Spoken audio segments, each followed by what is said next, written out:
Hey, hello. How are you? This is a show for everyone else. Instead of going after top 1% of the world, we dedicate this podcast to celebrate the lives of the unsung heroes and self-made artists.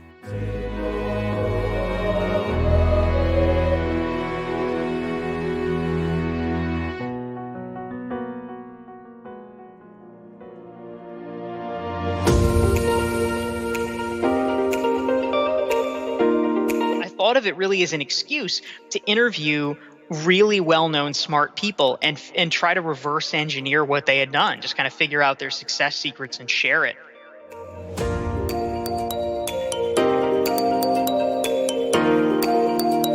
Even if you get really well known for doing your thing, it doesn't necessarily mean that you're making a lot of money. And the real question is, well, how do you get the leverage that everybody talks about? How do you build more income streams? How do you build passive income? How do you create the kind of business that these days everyone is talking about?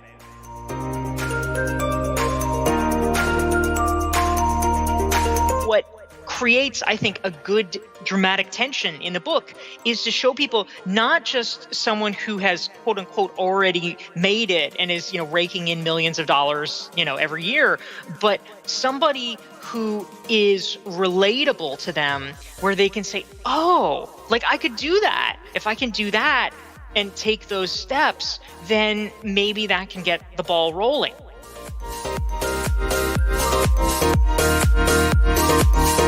In order to be able to create more of the society that I think just about everyone would like to have, we need to just be conscious about trying to be helpful to as many people as we can, but especially if you're either a man or a woman and you can see examples of women who are really rocking it and doing cool things. I think that's a great thing to hold up and celebrate because it shows everybody what's possible, and it begins to change the picture a little bit.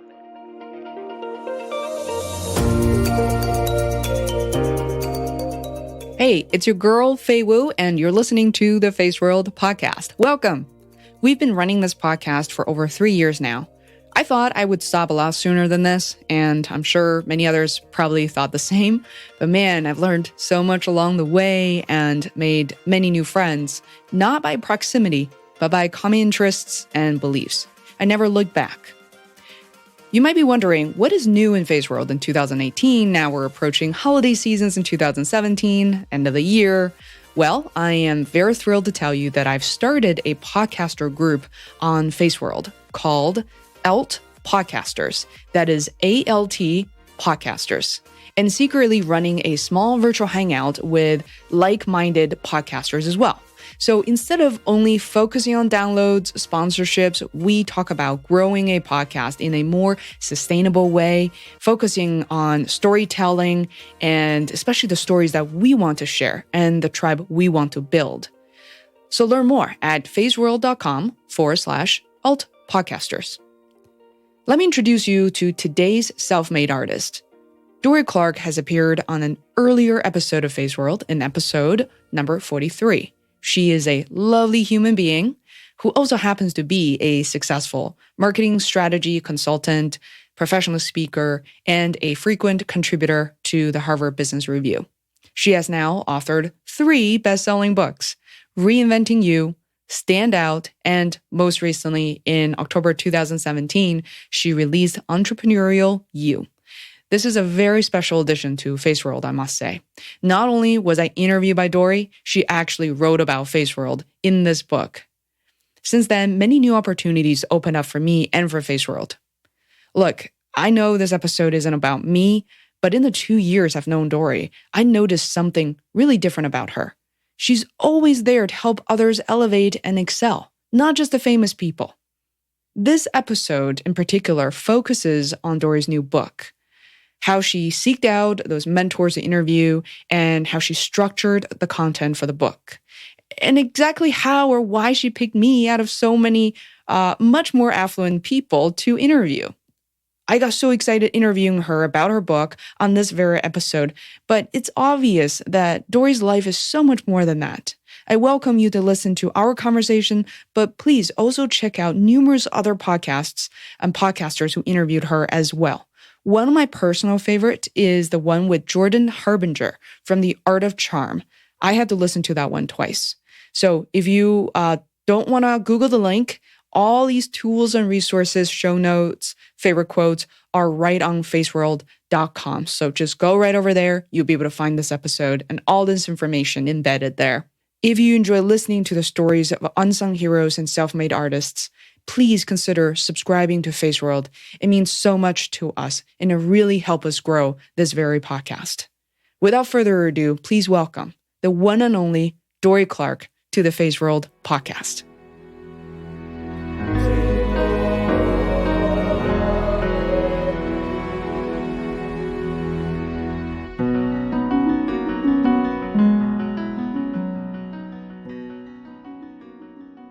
You are really good at the art of noticing and connecting people around you, meaning them to each other, yourself through these entrepreneurs, podcasters, and notice what they're good at. So how do you stay in touch with these folks over the years? Because I know that you're very charismatic. I mean, I noticed this through the... Oh, thanks. I'm not like necessarily that organized about it, honestly. If I see something that reminds me of people, I'll reach out to them. I think it's a good idea to have, like a every 30 days, every 90 days, whatever kind of system. But I don't really. It's a little bit more ad hoc. So I saw the note. The books sometimes will be sold out, but you have these messages to say everybody who sign up for the event will definitely get a copy. Yeah. Right there or get shipped. But, how do you typically, organize these events? And it's really interesting kind of how you go about this. Yeah. First of all, I set them up in places that I felt pretty confident that I could bring out a reasonable crowd, right? So the ones that I organized were New York, Boston, and DC, where I knew enough folks that would come out. And then I had other ones that are taking place in LA and London. And last time around, I had people just RSVP with like a free Eventbrite thing. But what I came to realize is that there was some certain things kind of fell through the cracks a little bit there because A, if it's a free thing, a lot of people just flake out, and B, even if you tell the bookseller like, oh, we have X number of RSVPs, they've kind of come to believe like, oh, people don't come anyway. So they're just going to bring the number of books that they bring. And so it's just like I hate inefficiencies. So I set it up this time of just like, if you're going to RSVP, like it comes with a book. And in that way we know you will come and you will also get a book. And so it'll be like, clean and simple. So that's how I've structured it. Yeah, that's true. I noticed that even just with my own behaviors, but in general, I'm pretty serious about committing to events. I think I'm too much so. But I notice a lot of people, even with lunch invites, that people will just bail. You're like, yeah. How does that happen? Super interesting. I want to be there. I know you're going to be giving a speech, sort of share some of your comments towards the end. I love this book. It gives me that moment of, I used to love Malcolm Gladwell and fell in love with all the series, but turns out it was also the third book, I believe it was The Outlier, that I happen to love the most. I have the other two books of yours on the audiobooks. I love the fact that you read them. It was an interesting time in my life because I still have my full-time job. When I read those books, I would listen to them as I'm going to sleep. I told Krista Tibbett, she thought I was saying that was like therapy for me, but in a way it is, but I'm not really falling asleep to it, but it gives me something to look forward to, the next day when I'm at my full-time job thinking I'm going to be an entrepreneur one day and I know it. And here's how I go about doing Why that. am I dreaming about Dorie every night? How did that happen? You're so happy. When I think of you, I think about all the, possibilities and the way that you convey in this book in particular. I go back to my older episode with you and think about how I'm going to ask a completely different set of questions, or it's interesting how you might answer some of the same questions differently. Who knows? But when you describe your experience in 2006, as in at that time, you're already very successful at what you did, but you notice that you're in client meetings all day. And today and yesterday, I realized I'm working less, generally speaking, making more money than my previous lucrative job, very happy, going swimming every once in a while. But I'm kind of a little bit stuck in the same rut in terms of I'm tied to this chair, this computer, and for client meetings all day long. I have maybe 30-minute gap here and there. And then this book, I finished the sort of half of it. I'm so excited to get to the courses part. So I'm sort of seeing my own transition into the entrepreneur you're describing in this book. So, how did you structure this? And then the idea of the trilogy for you kind of launch into this 3-book series. Well, I didn't originally set out to write a trilogy per se. Mostly when my first book, Reinventing You, came out, I was just happy to have written a book. I was happy to have gotten a book contract because I had been trying fruitlessly for a number of years before that. And as we've talked about and I shared in my book, Stand Out, I kind of had this mistaken apprehension that if I could just get a book contract, then the book would help me become better known. And I realized retrospectively that was just entirely backwards, and that nowadays publishers are so cautious. They don't want to take any risks, and so they won't even give you a book contract unless you already are reasonably well known, unless you already have a so-called platform. But so I wrote Reinventing You, which stemmed from a Harvard Business Review blog post that I had written, and just kind of got expanded out. And then the thing that I was really interested in from there became my second book, Stand Out, because I was like, okay, I've written this book, I've got this toehold, but like, how do you get known? How do you actually get people to have heard of you and become respected in your field? And so I wanted to understand that, and I wanted to kind of crack the code on it. So I wrote Stand Out immediately afterwards. I was shopping the manuscript for Stand Out even before Reinventing You was released. And I was excited because I thought of it really as an excuse to interview really well-known smart people and try to reverse engineer what they had done, just kind of figure out their success secrets and share it, learn it for myself and then share it with other people. And so I learned a tremendous amount, which I continue to apply in writing Stand Out, about how to become a recognized expert. But then as I was doing that, I realized that there was kind of this other final frontier, which is that even if you get really well known for doing your thing, you're respected by people, it doesn't necessarily mean that you're making a lot of money. Or it might mean that you're making a reasonable amount of money, but you could be just like working yourself to the bone, like you were saying, having meetings every half hour. And the real question is, well, how do you get the leverage that everybody talks about? How do you build more income streams? How do you build passive income? How do you create the kind of business that these days everyone is talking about and saying, like, look, it's possible, it's possible. I wanted to figure out how to crack the code on that. So in writing Entrepreneurial You, it really started for me as my wanting to try to understand what was going on there. And same thing, interview really smart people who had built very robust 6, 7, 8-figure businesses, and try to see if I could do it for myself and let other people know how to do it for themselves. And that birthed Entrepreneurial You. I love that. I recently was in a conversation with a friend of mine, Margot, I met through Seth Godin's LTMBA. I attended earlier this year, and there are definitely a lot of parallels to what you're teaching in this book. She and I talked about the idea of Instagram, your YouTube, popular, but life poor. There's so many people out there with millions of followers, surprisingly, but still not being able to really convert them into paying customers. And in your book up front, to talk about not to be ashamed or to be critical of yourself or even offering a digital product or a service. So, this may be a while ago, but do you remember the first time you had a lead gen or your first course? What did that look like as an experience for you? Well, something that I kind of regret in my business, and I think a lot of people do this, is I waited a really long time before monetizing, direct to consumer, you could say.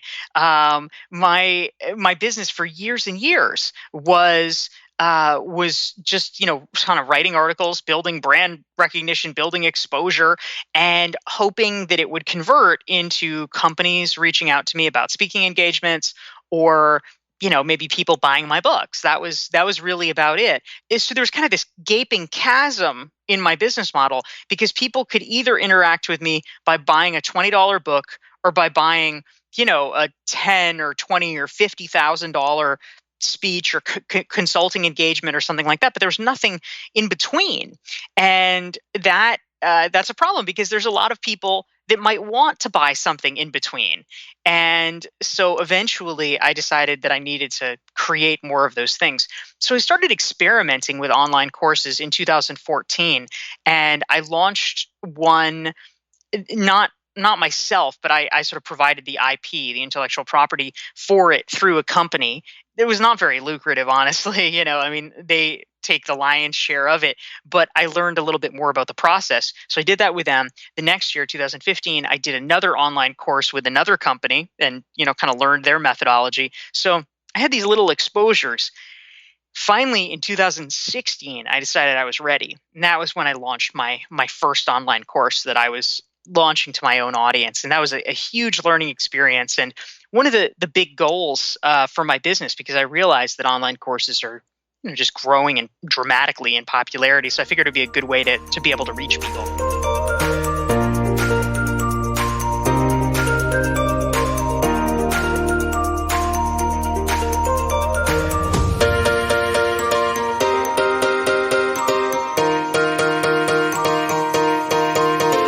Some people think it's too late to start because there's so many players in the game, people with at least 20, 50,000 followers on their email list. And, we're starting out with much smaller population. Why would anybody choose to buy? But a few things I learned from you is that it's never too late to start and build that list right away.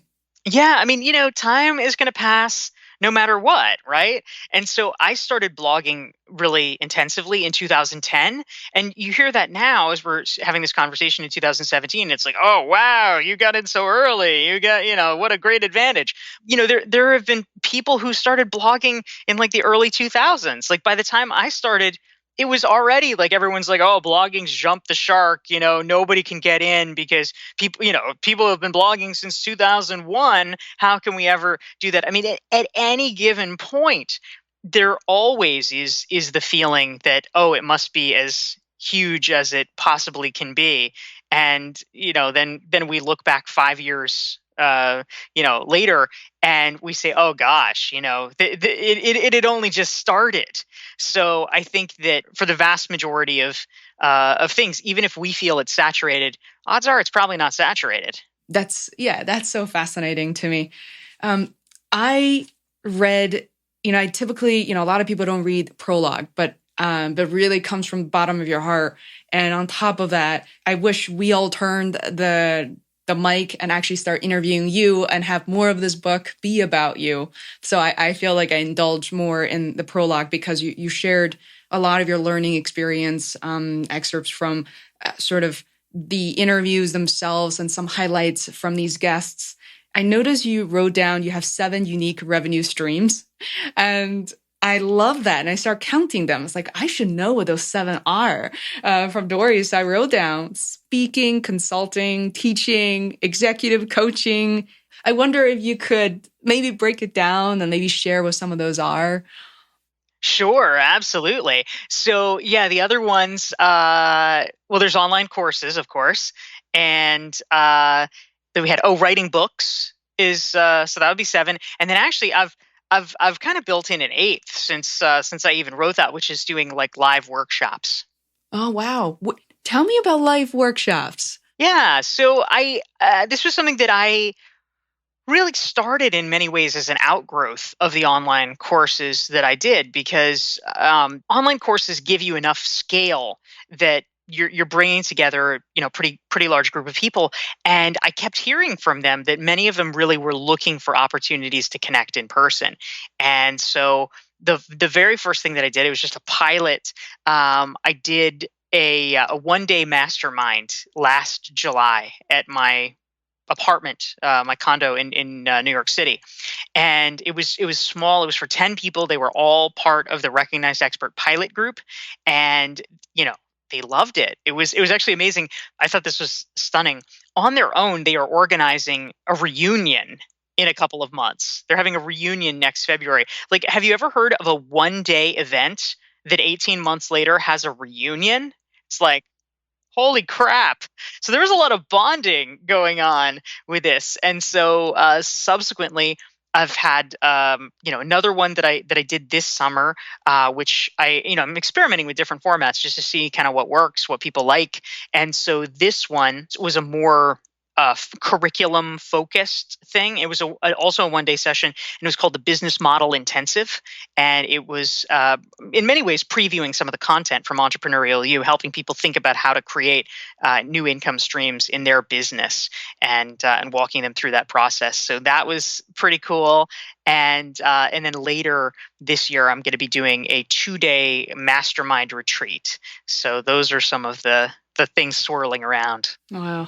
I'm sure people like it because after that session, if there's going to be a gathering a year and a half later, I can imagine the goals being set at that time, November, December. It's just perfect breakthrough for 2018. And these people will keep each other accountable for what will happen next. It's interesting. I think that model works so well, even for L10BA. The alumni network has really grown, met a lot of incredible people. It was so fascinating to me. And we're still like, for example, this evening we have a regroup. And it's very true that in addition to online webinars and emails and more one-way communications, people really appreciate the live forum that we're all here face to face.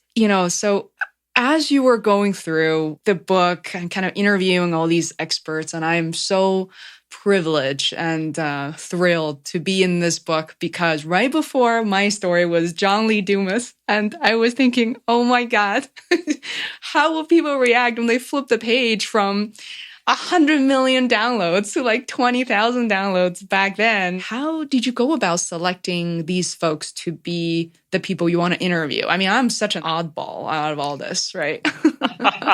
Well, you're actually perfect for it, because one thing that I've learned in the course of writing these books, and publishers will really tell you this, is that people want to be reading about aspirational figures that are already, multi-millionaire, like super famous, whatever. Like, it's always fun. That's why magazines put Elon Musk on the cover. It's like, oh, wow, I want to learn how he thinks. But you can't just give people a dose of that, because if that's the entire book, then for most people, the reaction is, wow, that's so amazing. Too bad I could never do it. But they're like, oh, that's amazing, but that's not me. That's a special person with special abilities that I clearly don't have. And it's really unfortunate.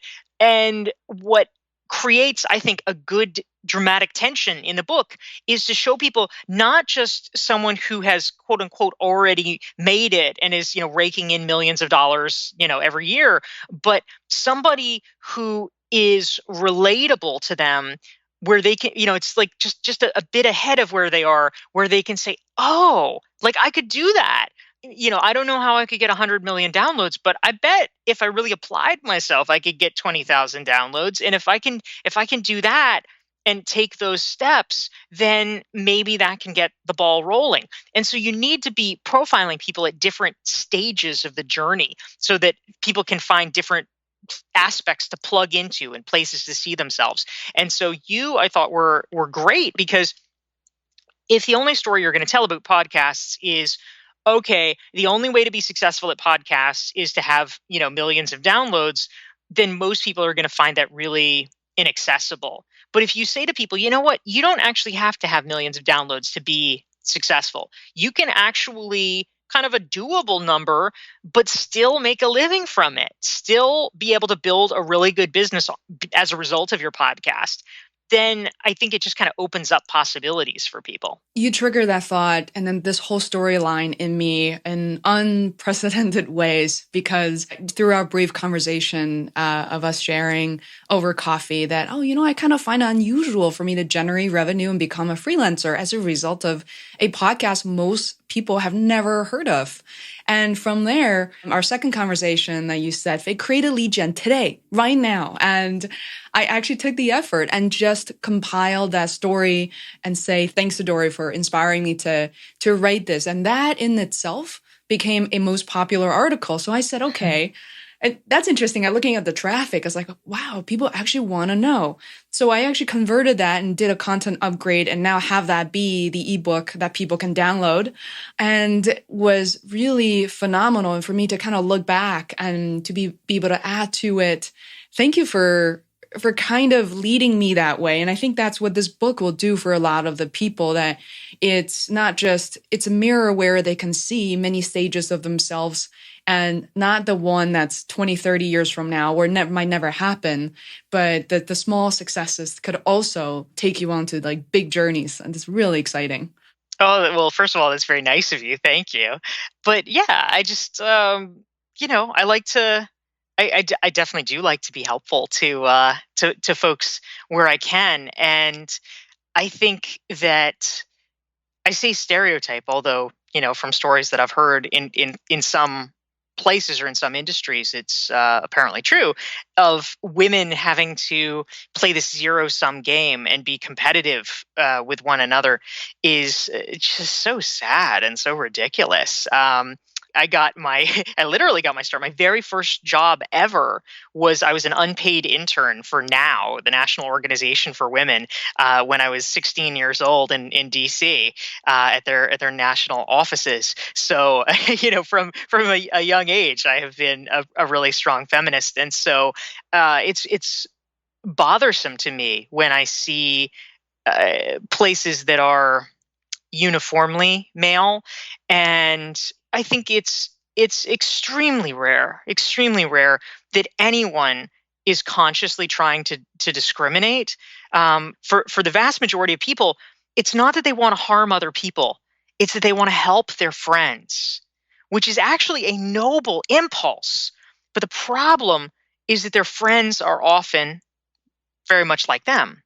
And so it ends up replicating these patterns of power, of privilege. And so if you have an environment that is very heavily male, people might legitimately, you hear this in tech especially, they might say, well, we would like to have women, but we can't find women.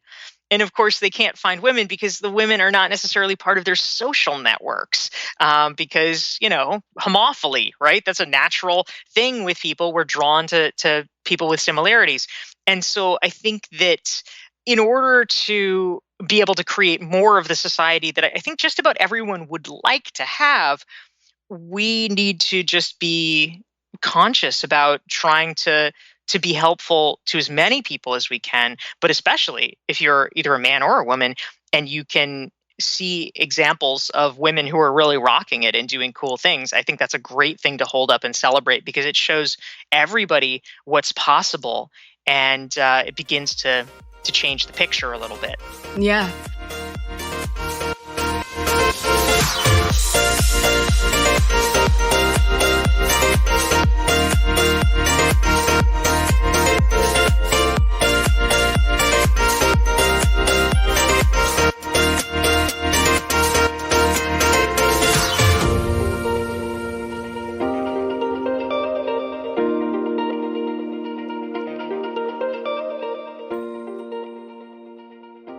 When I recommend sort of the strategy, we're talking about freelancing entrepreneurship, I notice whenever I mention your name, your story, for some reason, they picked it up right away. I notice, and I hear feedback.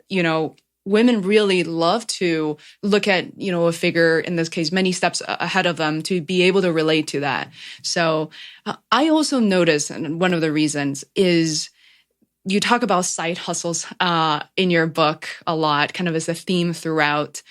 I came across a lot of people, and in particular, women, I would say would be the majority of them, who have this incredible fear for side hustles, and the amount of excuses is really astonishing.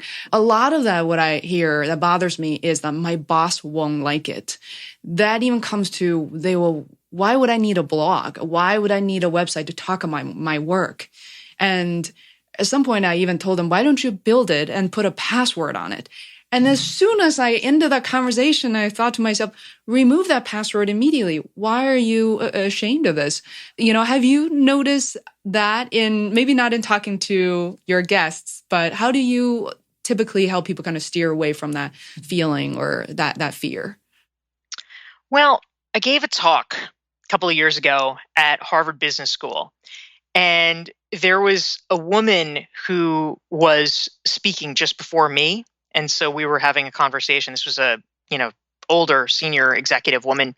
And she knew, she hadn't heard me speak yet because she was going first, but she knew I was going to be talking about personal branding. And so she kind of launched into this conversation. She's like, so you do personal brand? She said, I'm so bothered by these, millennials that all want to have a personal brand. She said, I need to have a personal brand because, I'm a senior executive. But what my philosophy is that if you're working for me, if you're 25 years old, you shouldn't be off doing all these things. If you really want to get ahead, you need to be working hard, working for me, doing your job, and then I will notice, and then you will do well. And I'm just sort of smiling and looking at her, and I'm like, yeah. And what happens when you get fired? Their is what? I mean, that's a nice universe that she lives in. It's kind of a self-justifying universe that she lives in. But if that contract really was a contract, then okay, maybe you could argue that, sure, okay, then, we have this little contractual agreement. And then once you hit 40 or 45, then maybe you're allowed to have a personal brand. But guess what? Your employer can let you go in a nanosecond.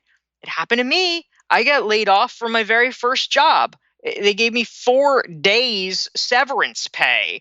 I mean, there is not loyalty coming in the direction of you. And so I'm not saying don't be loyal to your company, but don't be stupid either. Let's go back to feminism. Let's go back to empowerment. If you are a woman and you just say, you know what, I'm going to rely on this man to give me all my money, and I'm not going to develop any skills, and I'm not going to have any fallback plan, and just things will take care of themselves. Guess what? They don't always work out. And if that happens, you are in a bad, bad place. And I don't want anyone, male or female, to have that happen to them professionally. In many ways, enlightened bosses will actually look at that and recognize and say, wow, you're doing something actually amazing. How did you learn that? Look at the initiative that you took. And in Entrepreneurial You, I actually profile a guy named Lenny Achan who started his career as a nurse and ended up as the head of communications for his entire hospital system on the strength of the fact that he developed these apps in his own time. His boss found out about it and then kept promoting him because he was so impressed with Lenny's self-motivation and desire to learn. And so a lot of smart bosses will actually look at whatever sort of side hustle or whatever you're doing and be impressed. It can help your day job. But you know what? If you're working for somebody that feels threatened by it, that's probably not going to be the person that's actually helping promote you anyway. They're probably going to be threatened by just about anything that you do. And so I would be very wary, and I would not use that as an excuse to just not do it because it just leaves you really at risk. Now, this is to say, of course, we're assuming that whatever you're doing is not somehow poaching business from your employer or something like that. We're assuming that you're adhering to proper norms about not disclosing private information or not trying to grab clients you shouldn't be grabbing or something like that. But if you're doing something that is a legitimate side venture on your own time, enlightened bosses will be impressed with it, and it is important for you regardless to be developing your own thing. That is how we protect ourselves in the modern economy. That is how we thrive in the modern economy. Absolutely. And I love the underlying theme and just the argument that diversifying your portfolio. The term that you use is the portfolio career. And I love that, as in using the metaphor to say, would you ever put all your investment in one stock option? Of course not. You have to diversify. And that's a lesson that neither one of my parents taught me. And now I can learn from scratch, learn from people and their experiences. I think you pointed out a good reason to not fear for that. Maybe that's a time to reevaluate, who you're trying to learn from or impress, or, having a single point of failure, which is your current employer, is something that we need to, basically recognize. What I also love about this book, which is, I think it's your unique character and your writing style, is not only it's very concise, but I love these exercises, or consider this, let's try that. So not even at the end of the chapter, at the end of each storyline, there are takeaways for people to do and to think about. So have you heard feedback on that? Maybe we should ask people to, talk about their own experience. So to your point, Faye, one of the things that I talked about in Entrepreneurial You, with these kind of self-assessment questions, I really did want to walk people through that, because when I wrote the first draft of my first book, Reinventing You, I didn't include any of those. And my editor actually came back and he was like, oh, could you create these kind of like try this sort of activities? And I'm like, I'll do it if you make me, but I don't think anybody likes those. Like, I don't think anybody uses those. And then but he's like, yeah, I think you should do it. So I put it in the book. And then afterward, people just like went nuts. Like, that was the part they were like, oh, I really love the try this at the end. It was so helpful. And I was like, oh, wow. Okay. I should just like never listen to myself at all. Cause I didn't think it would resonate in that way, but it really did. And so for every book that I've done, I've created these sort of self-assessment questions. And so actually for people who are interested, I pulled them all together. I took all of the self-assessment questions at the end of the chapters, and I created an 88 question. It's special for you, Faye, super lucky, 88 question Entrepreneurial You self-assessment. And folks can download it for free at dorieclark.com/entrepreneur. I will have to go through them, and also the way they serve as really good bullet points. This book, isn't very thick, so I don't think people need an excuse not to read it. So I think the bullet points are summarizing and distilling the kind of combining the methodology as well as with an action plan. And none of them came across as in, okay, you need $10,000. That's step one. There's none of that.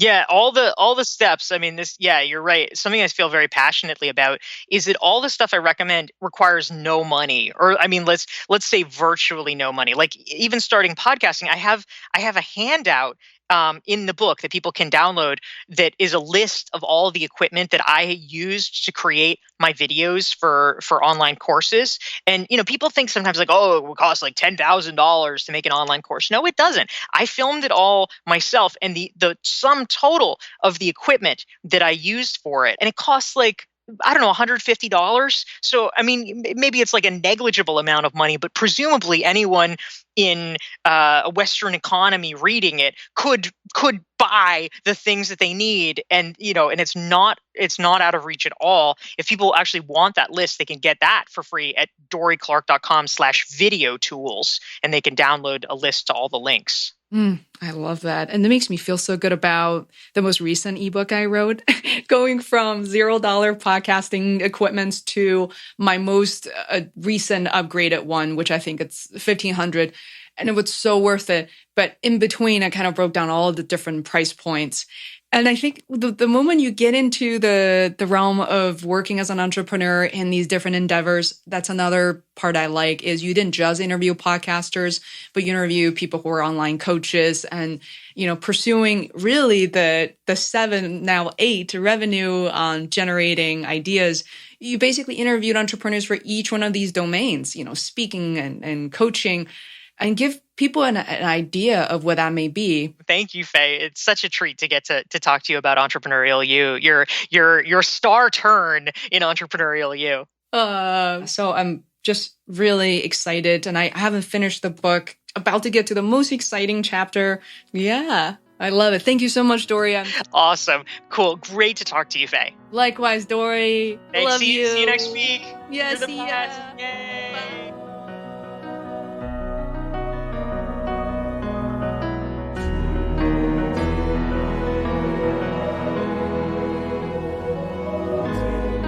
Hey, it's Faye. I am back for a few words at the end of the show. I hope you enjoy what you heard. You can visit us online at feisworld.com or social channels such as Facebook, Twitter, and Instagram, also under Feisworld to keep things simple. I personally review and respond to all the messages. Love to hear from you. Thank you and lots of hugs. See you next week.